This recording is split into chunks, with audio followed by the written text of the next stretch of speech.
À l'horizon 2035, la résistance aux antibiotiques sera une bombe à retardement. Je vous dis pourquoi. Parce que beaucoup de patients, beaucoup de personnes consomment et boivent tellement d'antibiotiques à temps et à travers. Pour aborder cette thématique sur la résistance aux antibiotiques, je suis accompagnée d'une charmante demoiselle qui a bien voulu participer avec nous sur ce plateau d'Espace Santé pour parler de cette thématique. Alors, Laure, Bonjour. bonjour, c'est un plaisir pour nous de vous recevoir sur le plateau d'Espace Santé. Plaisir partagé. Est-ce que vous pouvez vous présenter aux téléspectateurs? Je suis Jota Laura, je suis étudiante en master 1 biologie clinique. Alors, Laure, puisqu'on va parler des résistances aux antibiotiques, c'est quoi la résistance aux antibiotiques? La résistance aux antibiotiques, c'est en fait un phénomène où les bactéries vont acquérir la capacité de devenir résistantes entre guillemets aux bactéries. C'est-à-dire en gros, elles vont trouver des voies et moyens pour échapper à l'action des antibiotiques. D'accord, c'est quoi un antibiotique, Laure? Un antibiotique, c'est une molécule ou une substance qui peut être naturelle ou synthétique et dont le but est de tuer les bactéries ou alors d'inhiber leur action. Puisqu'on parle de bactéries, c'est quoi une bactérie? Pour être terre à terre, je vais juste te dire qu'une bactérie, c'est un micro-organisme qui est capable de causer des infections, que ce soit urinaires ou pulmonaires chez un patient. Alors, Laure, quel est le rôle d'un antibiotique dans l'organisme?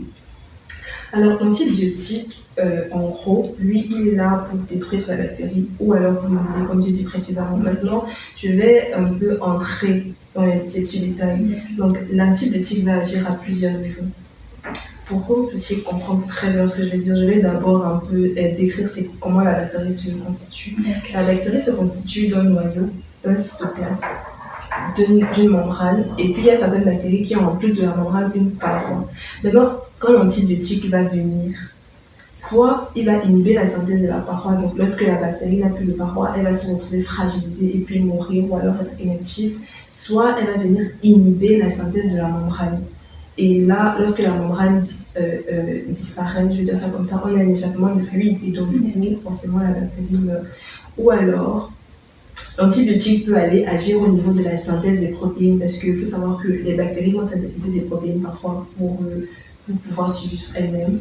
Ou alors, l'antibiotique peut agir au niveau du métabolisme ou alors au niveau du... Bref, il y a beaucoup d'endroits où l'antibiotique peut agir donc, en fonction de son rôle et de comment c'est conçu. Alors, puisque nous parlons de la résistance aux antibiotiques, pouvez-vous nous en dire un peu plus? Bon, j'ai déjà décrit un petit peu ce que c'est que la résistance. Et il faut savoir que certaines bactéries sont naturellement résistantes à certains antibiotiques. Donc, naturellement, il y a des bactéries qui ont des résistances et tout. Maintenant, il y a certaines résistances plutôt qui sont acquises. Cela se passe par plusieurs phénomènes.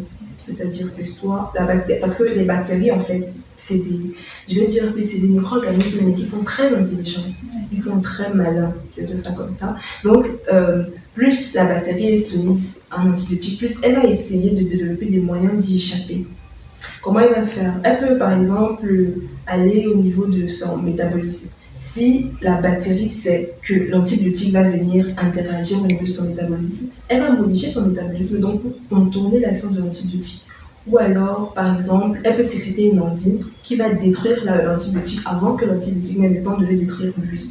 Donc il y a beaucoup de moyens de résistance. Alors, mademoiselle Jutta, à quoi est due cette résistance? Bon, la résistance des bactéries aux antibiotiques a plusieurs causes. La principale cause déjà, c'est l'utilisation excessive et désordonnée des antibiotiques. C'est-à-dire que les patients utilisent des antibiotiques sans prescription au préalable par un médecin et ça cause tout ça. Après aussi, lorsqu'on est dans un environnement où on va retrouver des bactéries qui ont déjà des résistances, forcément, quand il va nous arriver de choper entre guillemets une bactérie, elle sera déjà résistante. Bon, essayons un peu de penser qu'on est en train de parler à des grands-mères qui sont au village par rapport à la résistance aux antibiotiques. De quelle façon pouvez-vous les expliquer que voilà, il faudrait plus faire ça faut cesser parce qu'à long terme, ça risque d'être un problème pour vous. Ok, je vois un peu. En fait, moi je leur dirais que lorsque par exemple quelqu'un a mal à la dent, il décide de prendre un antibiotique, quelqu'un a mal au ventre, il décide de prendre un antibiotique, quelqu'un a mal, je sais pas, au pied, il décide de prendre un antibiotique sans être allé consulter au préalable. Maintenant, ce qui se passe, c'est que plus les bactéries sont soumises aux antibiotiques, plus ils vont développer des moyens de résister à ces antibiotiques. Et c'est avec ça en fait qu'on aboutit à cette résistance. Ou alors lorsque peut-être les antibiotiques qu'on prescrit ne sont pas adaptés aussi. Donc tout ça là peut conduire à des résistances. En fait, si je peux ajouter quelque chose pour dire aussi, ne prenez pas des médicaments ou des antibiotiques parce que X ou Y a pris ce même médicament. Parfois, on a tendance à croire que, parce que tel m'a dit, j'ai eu le même mal, j'ai pris ceci, et on se retrouve en train de prendre alors que ce n'est pas forcément le même antibiotique qui doit guérir cette maladie. Alors, puisqu'on parle des résistances aux antibiotiques, comment est-ce que, quelles sont les conséquences de ces antibiotiques lorsqu'on les prend? Des conséquences, la principale conséquence déjà, c'est que les infections banales vont devenir extrêmement difficiles à traiter. Parce que, par exemple, une infection urinaire qu'on aurait pu traiter avec un antibiotique qu'on trouve partout sur le marché.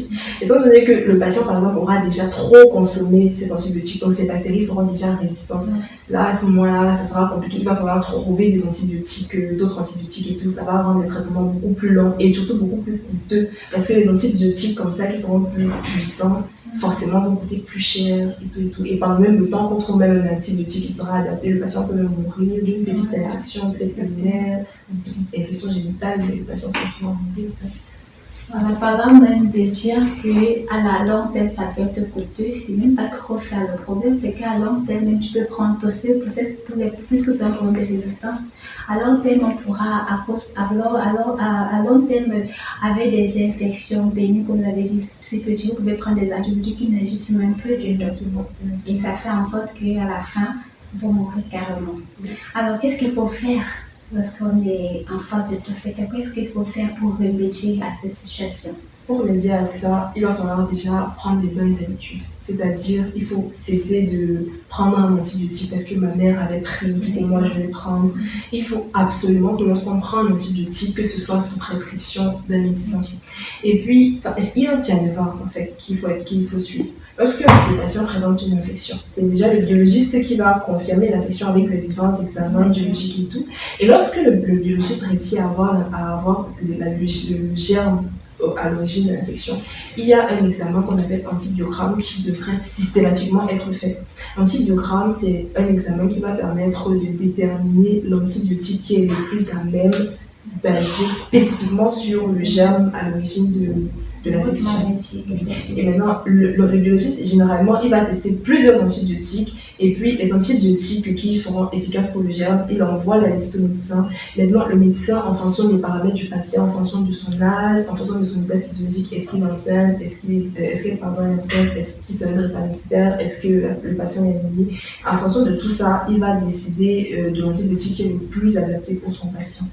Et le patient, lui, à son tour, lorsqu'il a l'ordonnance, il a l'obligation de ne consommer que l'antibiotique qui a été prescrit par le médecin, de consommer exactement, de suivre exactement la posologie. Donc, c'est-à-dire, si on a dit 2 comprimés de amoxicilline 200 par exemple, de prendre les 2 comprimés 2 fois par jour sur 3 mois et pas arrêter après 1 mois parce qu'on se sent mieux. Donc, vraiment de suivre tout ça. C'est en étant aussi assidu qu'on va éviter de développer les résistances. Exactement. Parlant de posologie, je voudrais souvent dire aux téléspectateurs parce que beaucoup font souvent lorsqu'ils prennent des médicaments qu'ils vont mieux, ils arrêtent carrément. Et d'autres prennent même, ils continuent, dépassent la dose parce que justement ils ne se sentent pas toujours bien. Enfin, l'erreur qu'ils font, c'est qu'ils ne savent pas que lorsque tu as fini le temps que le médecin t'a demandé, c'est-à-dire prendre tes médicaments après 10 jours, si après ces 10 jours, tu n'es pas guéri, ne repars plus acheter ce même médicament, repars plutôt te faire reconsulter. Je pense que c'est la meilleure des solutions.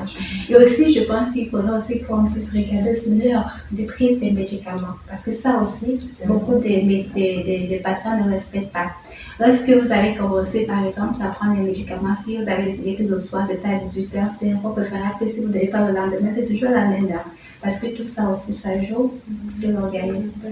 Voilà, c'était un plaisir pour nous de vous recevoir sur le plateau d'Espace Santé. Merci. On espère que les téléspectateurs ont été contents de votre présence sur ce plateau.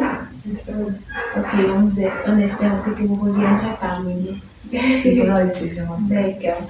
Alors, c'est ce, nous vous disons à très bientôt. Sachez que votre santé est notre priorité. Ciao.